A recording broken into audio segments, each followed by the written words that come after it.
आप देख रहे हैं इन डार्क नाइट एजे के साथ। तो चलिए बढ़ते हैं आज की कहानी की ओर। ये कहानी महेंद्र दीवान की है। इस कहानी को और अच्छे समझने के लिए आइए चलते हैं, उन्हीं के नज़रिए से इस कहानी को जानते हैं। मेरा नाम महेंद्र दीवान है। मैंने बीए तक की पढ़ाई की हुई है और मैं उत्तर प्रदेश का रहने वाला हूँ। स्वभाव से मैं मिलनसार होने के कारण मैं बहुत ही जल्दी दोस्त बना लेता हूँ। फेसबुक पे मुझे एक दोस्त मिला। उसने मुझे मुंबई घूमने के लिए आमंत्रित किया। मुझे पहले से ही मुंबई जाने की बहुत ही इच्छा थी, इसलिए मैंने मुंबई जाने का पक्का किया। लेकिन मुझे नहीं पता था कि मेरी ये छुट्टी बहुत ही भयानक तरीके से खत्म होगी। आज भी मैं उस खाकी कपड़े पहने हुए भूत के बारे में सोचता हूँ तो मेरे मुंह में से चीख निकल जाती है। मुंबई में मेरे दोस्त प्रतीक ने रेलवे स्टेशन के पास वाला घर पे मुझे रहने के लिए जगह दी। 10 दिन की छुट्टियों में जुहू चौपाटी, महालक्ष्मी मंदिर, गेटवे ऑफ इंडिया देखने का मैंने प्लान किया। प्रतीक नौकरी करता था, इसलिए उसके पापा को दोपहर का खाना देने जाने का मैंने अपना इरादा किया। मुझे नहीं पता था कि दोस्त के पिताजी की ये मदद मुझे बहुत ही भारी पड़ने वाली थी। मैं मीरा रोड से टिफिन लेके जा रहा था।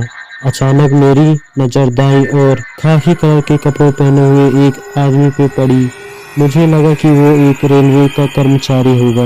मैंने उस आदमी को देखकर अपना सिर थोड़ा हिलाया और उसने भी अपना सिर हिलाया। लेकिन मैं जैसे ही आगे बढ़ा, वो आदमी भी रेलवे के पटरियों पर आगे चलने लगा। अब मुझे डर लगने लगा था और डर के कारण मैं पूरा पसीने से गीला हो चुका था, क्योंकि मुझे लगा कि वो व्यक्ति मानसिक रूप से अस्वस्थ है या फिर वो मुझे मार के लूट लेना चाहता है। मैंने अपने चलने की स्पीड बढ़ाई तो उस आदमी ने भी मेरे साथ दौड़ने लगा।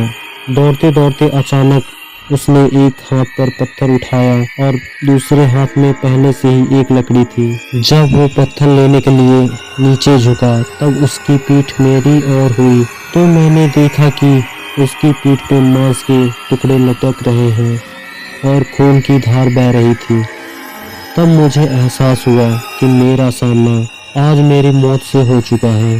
अचानक ट्रेन की सीटी बजी और सीटी बजने के साथ ही उस आदमी ने चीख निकालना शुरू कर दिया। मेरे पैर के साथ साथ तो मेरी रूह भी खड़ी हो गई थी और मैं कुछ भी सोचे बिना टिफिन फेंक के जोर से दौड़ने लगा। मेरी चप्पल भी रास्ते में छूट गई। उस कंकड़ पत्थर वाले रास्ते पे 300 मीटर तक दौड़ के हाईवे तक पहुंचा। सन्नाटा और उस सनकी से दूर जाके लोगों की भीड़ देखकर मेरी जान में जान आई, लेकिन डर के कारण मैं रोने लगा। मेरी सांसें इतनी तेज चल रही थी कि थकान के कारण मैं उस हाईवे पे बैठ गया। मुझे रोता हुआ देखकर लोग इकट्ठा हो गए। किसी ने मेरी जेब से फोन निकालकर मेरे दोस्त से बात की। मेरा दोस्त टैक्सी में बैठाकर मुझे अपने घर ले गया। प्रतीक के पिताजी ने मुझे उस रेलवे ट्रैक के पास भटकता हरिया नाम के भूत की दुर्घटना वाली बात बताई। उन्होंने बताया कि हरिया एक रेलवे कर्मचारी था। हरिया का काम ट्रेन की पटरियों को रिपेयर करने का होता था और जानवरों को रेलवे ट्रैक से दूर रखने का। हरिया खुद का काम पूरी लगन और मेहनत से करता था। एक दिन एक जानवर का पैर रेलवे के पटरियों में फंस गया। हरिया ने ये देखकर पटरियों की ओर भागा और अपनी पूरी ताकत लगाकर वो जानवर का पैर पकड़ने लगा और उसी वक्त अचानक से ट्रेन आ गई। लेकिन बहुत कोशिश करने के बाद हरिया ने उस जानवर का पैर पटरी से निकाल तो दिया, लेकिन ट्रेन की आवाज के कारण घबराया हुआ वह जानवर अपनी सींग से हरिया को उछाल के पटरी पर फेंक दिया और हरिया के बेहोश हो जाने के कारण वह ट्रेन हरिया की पीठ से गुजर गई। शायद यही कारण है कि हरिया ट्रेन की पटरियों से गुजर रहे हर एक व्यक्ति को ट्रैक से दूर भगा रहा है। और बहुत बार तो दोपहर में जानवर उस जगह पे जोर जोर से चीख रहे होते हैं। शायद उनको भी डरा के हरिया रेलवे ट्रैक से दूर भगाना चाहता है ताकि किसी के साथ उसके जैसी दुर्घटना न हो। मैं अपनी 10 दिन की छुट्टियां 4 ही दिन में पूरी करके ट्रेन के बदले बस से वापस अपने गांव चला गया। हरिया का भूत शायद अच्छे इरादे से लोगों को डरा रहा होगा, लेकिन उसको देखने का मेरा अनुभव मुझे आज भी डरा देता है।